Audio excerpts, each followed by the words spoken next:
ನಮಸ್ಕಾರ ಜನಮತದ ವೀಕ್ಷಕರೇ, ದಿವ್ಯ ಕ್ಷೇತ್ರ ದರ್ಶನಕ್ಕೆ ಸ್ವಾಗತ. ಶಿವರಾತ್ರಿಯ ಸಂದರ್ಭದ ಶುಭಾಶಯವನ್ನು ಕೋರ್ತಾ ಆ ಪರಮೇಶ್ವರನ ನೆನೆಸ್ಕೊತಾ ಒಂದು ವಿಶೇಷವಾದಂಥ ಶಿವನ ದೇವಸ್ಥಾನಕ್ಕೆ ನಿಮಗೆ ಪರಿಚಯ ಮಾಡಿಕೊಡ್ತಾ ಇದ್ದೀನಿ. ಇದು ಮುಕ್ತಿನಾಥೇಶ್ವರ ದೇವಸ್ಥಾನ ಅಂತ ಬೆಂಗಳೂರಿನ ಸಮೀಪ ಇರತಕ್ಕಂಥ ನೆಲಮಂಗಲ ಆ ತಾಲೂಕಿನಲ್ಲಿರ್ತಕ್ಕಂಥ ಬಿನ್ನಿಮಂಗಲ ಅಂತಕ್ಕಂಥ ಒಂದು ಸಣ್ಣ ಪ್ರದೇಶ ಬಡಾವಣೆಯಲ್ಲಿ ಮುಕ್ತಿನಾಥೇಶ್ವರ ದೇವಸ್ಥಾನ ನೀವು ನೋಡ್ತಾ ಇದ್ದೀರಾ. ನನ್ನ ಹಿಂದೆ ಇರತಕ್ಕಂಥದ್ದು 1100 ವರ್ಷಗಳ ಇತಿಹಾಸವನ್ನು ಹೊಂದಿರತಕ್ಕಂಥ ಚೋಳರು ಕಟ್ಟಿರ್ತಕ್ಕಂಥ ದೇವಸ್ಥಾನ. ಇಲ್ಲಿ ಆ ಒಂದು ಶಿಲ್ಪಕಲೆಯನ್ನು ನೋಡಬೇಕು ನಿಮಗೆ. ಈ ದೇವಸ್ಥಾನದಲ್ಲಿರ್ತಕ್ಕಂಥ ಆ ಒಂದು ಚೋಳರು 1000 ವರ್ಷದ ಇತಿಹಾಸವನ್ನು ಹೊಂದಿರತಕ್ಕಂಥ ಈ ದೇವಸ್ಥಾನದಲ್ಲಿ ಆ ಮುಕ್ತಿನಾಥೇಶ್ವರ ಎಲ್ಲರಿಗೂ ಜೀವನ್ಮುಕ್ತಿಯನ್ನು ಕೊಡ್ತಕ್ಕಂಥ ಒಂದು ಆಶೀರ್ವಾದವನ್ನು ಮಾಡ್ತಕ್ಕಂಥದ್ದು ಇಲ್ಲಿ ಲಿಂಗ ಪ್ರತಿಷ್ಠಾಪನೆ ಆಗಿರ್ತಕ್ಕಂಥದ್ದು. ಸುತ್ತದ ವಾತಾವರಣ ಇಲ್ಲಿ ನೋಡಿ, ಇದಿರ್ಬೋದು, ಗಿಡ ಬನ್ನಿ ವೃಕ್ಷ ಇರ್ಬೋದು, ಮತ್ತು ಅರಳಿ ಗಿಡ ಇರ್ಬೋದು. ಹೀಗೆ ಒಂದು ರೀತಿಯ ವನ ಪ್ರದೇಶದ ರೀತಿಯಲ್ಲಿ ಸುತ್ತ ವಾತಾವರಣ ನಿರ್ಮಾಣ ಆಗಿದೆ. ಮುಕ್ತಿನಾಥೇಶ್ವರನ ಈ ಒಂದು ಪ್ರದೇಶ, ನಾವು ಇನ್ನೊಂದು ನೇಪಾಳದಲ್ಲಿ ಮುಕ್ತಿನಾಥ ಅಂತ ಹೋಗ್ತೀವಿ, ಇದು ಈಶ್ವರನ ಸ್ಥಾನ ಮುಕ್ತಿನಾಥೇಶ್ವರ ಅಂತಕ್ಕಂಥದ್ದು.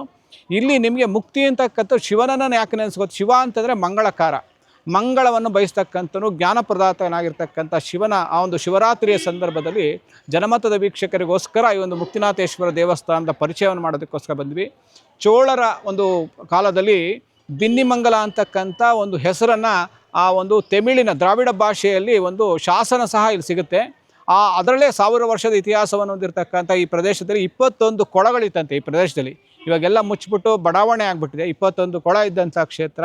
ಮತ್ತು ಸುತ್ತಮುತ್ತ ಈ ಪ್ರದೇಶಕ್ಕೆ ದೇವರಿಗೆ ನಡ್ಕೊಳ್ತಕ್ಕಂಥ ಮನೆ ದೇವರಾಗಿರ್ತಕ್ಕಂಥ ಮುಕ್ತಿನಾಥ, ತಮಿಳುನಾಡಿಂದನೂ ಸಹ ಇಲ್ಲಿ ಭಕ್ತರು ಬರ್ತಾಯಿದ್ದಾರೆ. ಚೋಳರ ಕಾಲದು ಅಂತಕ್ಕಂಥ ಚೋಳರ ಪ್ರಭಾವ ಎಲ್ಲಿ ತನಕ ಇತ್ತು ಅಂತಕ್ಕಂಥದ್ದು ಈ ಬೆಂಗಳೂರು ನಗರದ ಸುತ್ತಮುತ್ತ ಇರತಕ್ಕಂಥ ನೆಲಮಂಗಲದಲ್ಲಿ ನಾವು ಒಂದು ಶಾಸನ ಹೇಳ್ತಾ ಇದೆ.